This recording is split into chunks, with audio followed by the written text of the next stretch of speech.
welcome back to my lecture series. This is Muthuminal R, Assistant Professor from the Department of Agricultural Engineering at SNS College of Technology. Today we'll see the topic on soil-water tension that comes under the unit Soil-Water Plant-Atmosphere Relationship that comes under the subject Irrigation and Drainage Engineering for the students of third year 6th semester. Before going into the session, let us have a small recap what we have seen in the previous topic. We have seen about soil water forms, what are the classification under the soil and how the water is available under for each forms, and we have also shown an analogy which is related to a utilization of sponges. Today's topic is going to be on attraction between soil and water and how the water will get collected among the water molecules, that is attracted among the water molecules. What are the external forces? So let us explore why does water stay in soil even when gravity wants it gone.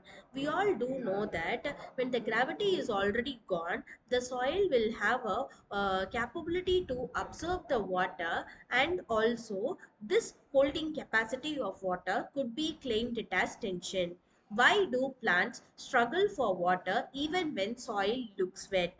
We do know that even they are looking in wet condition, but that soil will have a probability to get affected. So an invisible answer for this is tension. So today's concept is soil water does not flow freely like water in a canal. I have shown you a pictographic representation. It is held under tension due to three conditions, that is attraction between soil and water, attraction among the water molecules, external forces like gravity.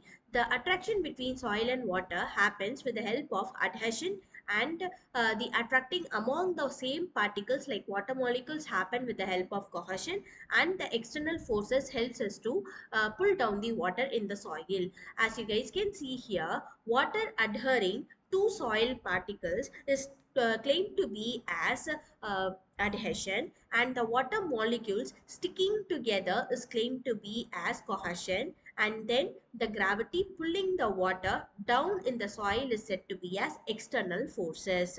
So here is an example. If we have a dry sponge, what happens if we put them inside a water tub? It will eagerly pull the water as absorbing by them, and after it has been soaked for several times, now we are going to make the sponge to be kept under the same tub. So what happens here in the sense, it barely holds any water as there are no spaces for them to absorb it. This is how the soil also behave.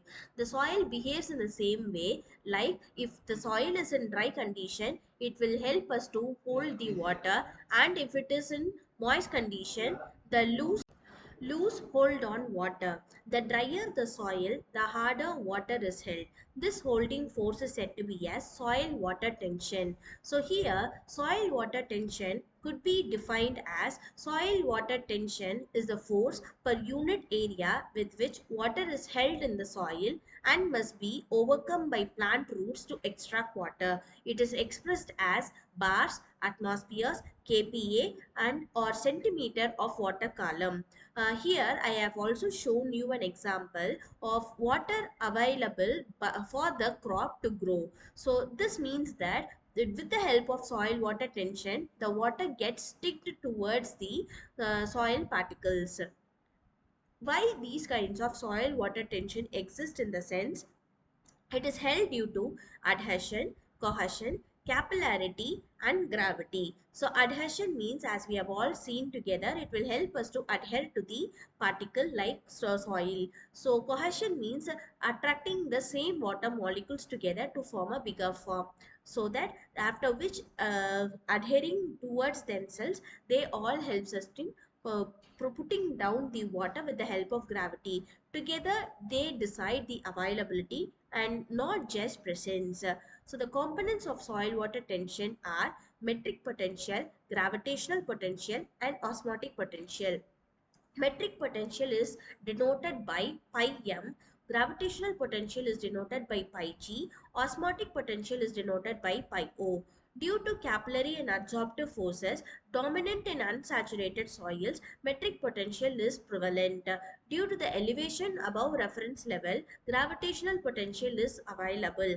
And due to the importance in saline salts and due to the presence of dissolved salts, osmotic potential is available. So the total soil water potential could be identified with the help of pi m plus pi g plus pi o, and it means that the summation of all the potentials together will give us the total soil water potential. Water always moves from the higher potential to the lower potential, and also the plants follow with the help of physics and not with that of the presence.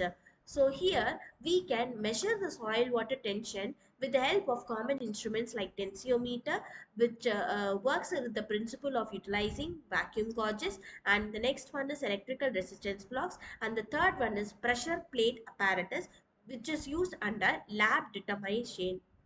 Under engineering significance, we can identify the scheduling irrigation, avoiding over irrigation, managing saline soils, designing efficient drip and sprinkler systems. So, this is the summarization of today's lecture. That is, we identify definition, key states, and values. We have also seen how we can measure with the utilization of tensiometer and electrical resistance blocks. The influencing factors and agricultural management have been seen by us with the help of engineering significances. Today's assessment question is on which soil water tension range represents plant available water. The options are 0 to 0.05 bar, zero point 0.1 to 15 bars, above 31 bar, and 0 bars only. The answer is option B, that is 0 0.1 to 15 bars. These are the references that I have looked in for taking today's class. If you guys have any doubt or anything, you guys can look into these references, or else you can ping me anytime. See you at the next class. Thank you.